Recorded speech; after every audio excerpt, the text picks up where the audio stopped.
Your child has so much potential, but your local schools may not be right for them. Check out K-12.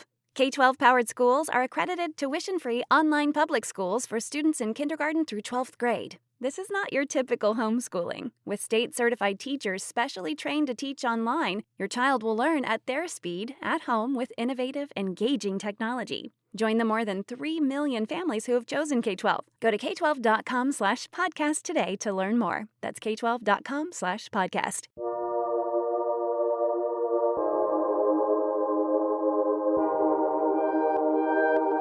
Sebastian Michaelis is head of tea for the international division of Tata Consumer Products. A renowned tea expert with a 20-year career in the tea trade, he has spent a significant portion of his career based in Kenya, Malawi, and India. He oversees sourcing of the supply chain and product development at the Tetley brand. He has worked extensively with the Ethical Tea Partnership, Rainforest Alliance, and other collaborators to support a thriving, socially just, and environmentally sustainable tea sector, emphasizing sustainable sourcing and responsible tea practices. We last saw each other at the Global Tea Conference in Sri Lanka last summer. It's nice to reconnect. Good to see you too. Good to see you too. When did you decide to pursue tea tasting as a professional skill? I joined Tetley back in 2005, which I say Tetley, we're Tata Consumer Products, but when I joined it was Tetley. And that's the main brand that I'm kind of responsible for. I'd just graduated from university, so I'd studied philosophy at the University of Sussex in Brighton in the UK. And I wasn't really sure what career I wanted to pursue, but I did know I wanted to do something a bit different. I mean, studying philosophy, obviously, it wasn't exactly a career-focused degree. I think it gets a bit of a bad rap as a subject, but actually it's helped me tremendously in my tea career because it teaches you critical thinking, looking at the bigger picture, interpreting complex problems. And these are kind of all skills that are very useful in supply chain, especially. So, yeah, a friend of mine spotted an advert for a tea taster, which simply said, do you like tea? Do you like to travel? And do you have a degree? And knowing that I wanted a slightly unconventional job, my friend sent it to me and I applied. And the process involved several telephone interviews and a 2-day assessment center. And I was pitched up against, I think, 11 or 12 other candidates. And I was lucky enough to be offered the trainee role, along with Paul Jeffries, who works at Finley's now. And the trainee scheme, it requires you to taste hundreds of teas every week to build up your palate, learning the ropes of buying and blending, spending about a year abroad in different tea origins, visiting tea estates, going to the auction. And it takes about 5-6 years typically to graduate. I feel enormously privileged that I managed to secure the role. I think it's the best training for a tea taster in the world. I'm sure there'll be others who contest it, but you'll find ex-Tetley people in tea companies around the world because of the intense training and exposure to different types of teas, because obviously a large part of our portfolio is tea bag, the CTC teas, but we have so many different products around the world, which is everything from a tea bag tea to your more artisanal loose leaf type teas. So we get exposure to everything, which is wonderful. It's the best part of the job. Interestingly, they were not looking for super tasters. Why is that? In fact, the only physical constraint, which was part of the interview process, was I actually had to do a color blindness test. And there was, in fact, one person on our panel of candidates who sadly was colorblind and wasn't aware of that constraint, because the visual is so important. Anyone can taste. Ultimately, you have to have some sort of physical ability. In fact, you don't even, as you say, don't have to be a super taster in the sense of the number of taste buds you have. And actually, I've read in certain papers that being a super taster can be sometimes a hindrance because you're having too much stimulation. And what tasting is about is association. It's a language, ultimately. It's about being able to put a word to a particular sensation that you're getting, in the same way that with vision, you're able to identify colors. And, someone who studies maps, they can spot things better, or people who go foraging for mushrooms, they can pick it out better because they train their brain in that particular way. So it's about experience, and that's what I was, privileged to have within Tetley. Is I was tasting, I still do, but when I first started tasting, hundreds of teas a day, and your brain just slowly tunes in to the language being used by the expert taster, and over time you learn that vocabulary. You just need to taste a lot of tea, which I don't mind. It's good fun. What other life experiences have you found helpful? I've traveled quite a lot, and I think a large part of the role being a buyer as well is being adaptable to different cultures. It's a relationship business. It's a business which knowing the producer, knowing the circumstances on the ground makes such a big difference, and being able to empathize with challenges. It's a long game. People stay in tea for decades. So you have to build those relationships in order to be able to really get the right teas that you need, obviously at the right price and whatever else. I've got a bit of a mixed mongrel background in that my mother's Polish and my dad's Dutch, and we've got Russian family and we've got German family. And so I've always been very transient in my youth. So I think that was part of it, really. Are there some teas or tea styles that resonate with you? Yeah, I mean, I like that you asked it that way. People always say, "What's your favorite tea?" Which is the typical question. But obviously, as you know, the great thing about tea is the choice, and I wouldn't ever be able to say like it's this is the one tea I always drink. The ones that resonate, Angie White is Angie Baichar is one that I absolutely adore. And it's for those who aren't familiar, it's it's not a white tea, it's a green tea, but it's kind of gets its name from the very light. It looks almost like the inside of a cucumber, that kind of light green cup and hue. Although it's quite a light cup, it's such an intense flavor, a sweetness to it, which I absolutely adore. Another one that really resonates. I was very lucky when I went to visit Wui Mountains. I tried a really authentic Lapsang Bui, which is kind of the precursor for Lapsang Souchongs, but the Buis are much lighter. I'm not a big smoky tea fan, but it tastes very, very nice, intense, earthy flavor.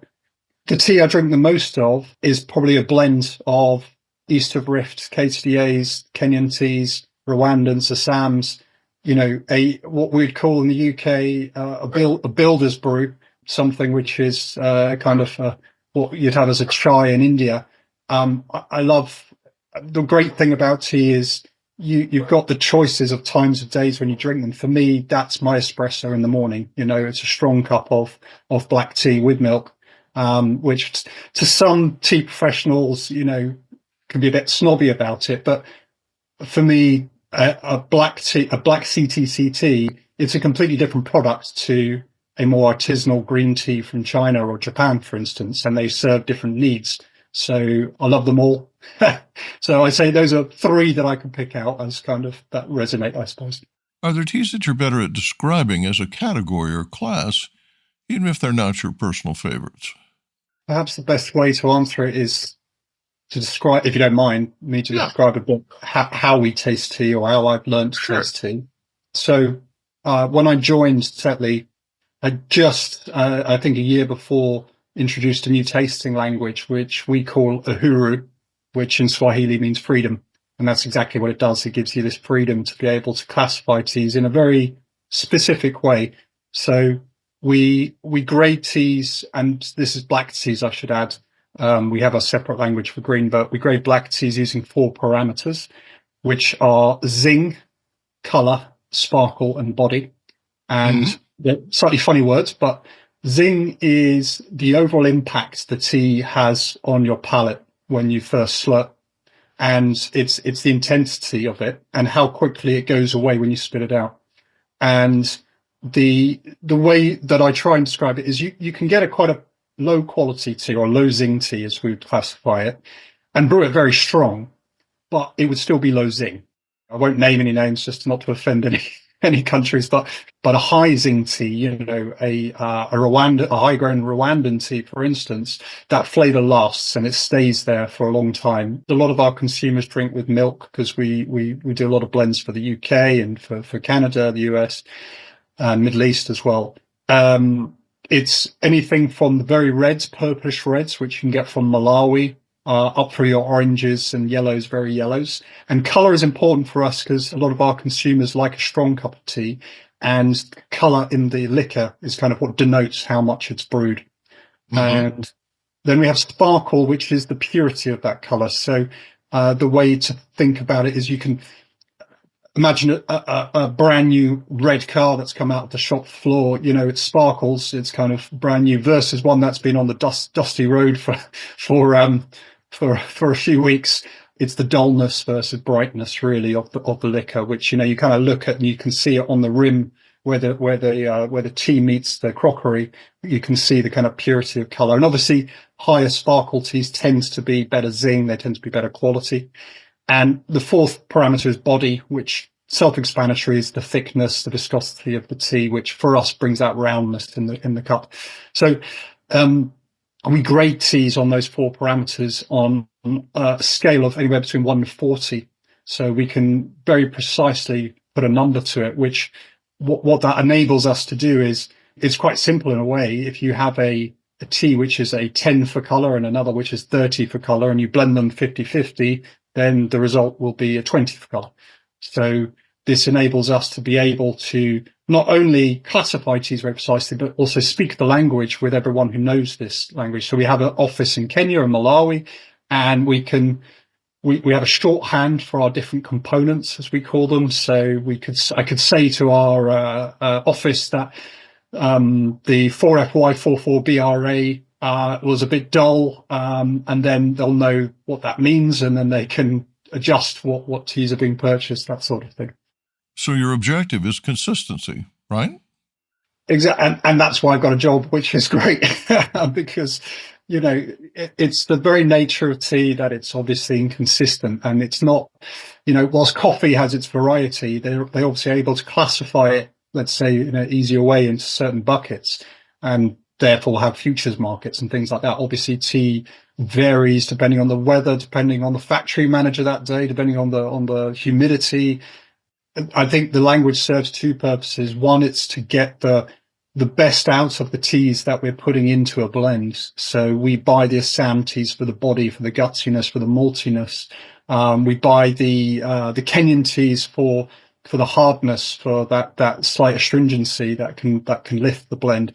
So it's about getting the best out of the different origins, which that language allows us to do. And as you say, to get that consistency. And it allows us to, you can pick up a packet of Tetley today and another one tomorrow, and it'll taste exactly the same, but the actual constituent parts will vary. Not hugely, obviously, but within a certain parameter. So yeah, that's really the role is the consumer has an expectation of the brand, and we're trying to make sure that they feel like, yeah, it's always the same. It's the consumers who are inconsistent, right? It's a quandary for us in a way, because you're absolutely right. People want, they drink their tea in different ways, and there'll be some people who put a tea bag in water for 10 seconds and throw it out. Others who go for more artisanal teas. Everyone's got their tastes, and, we're not there to tell them what is right or wrong. We're there to serve kind of how they brew their tea. The trouble is, though, when you talk to consumers and you try and do consumer research and say, do you prefer that one or that one or that one?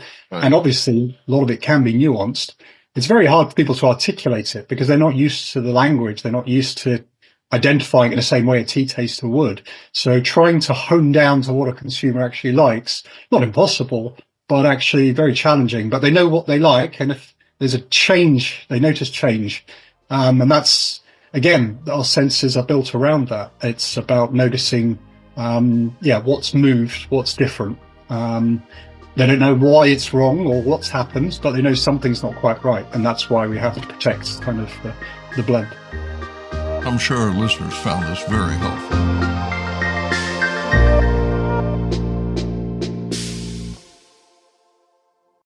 When we started writing our thoughts down on paper, it opened up endless possibilities. Ideas could grow beyond the borders of the mind, and it changed the world.